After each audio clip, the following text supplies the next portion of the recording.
আসসালামু আলাইকুম সবাইকে। আমি আজকে রান্না করেছি করলা। করলা একটু তিতা হলেও আমাদের শরীরের জন্য খুবই উপকারী।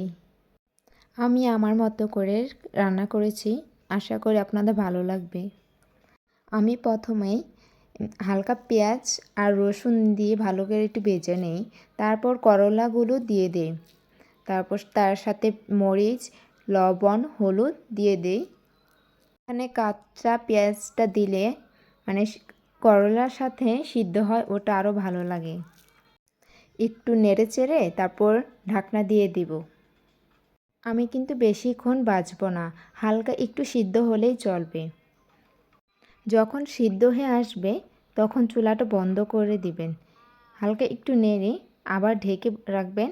যখন খাবেন তখন দেখবেন অনেক মজা লাগে।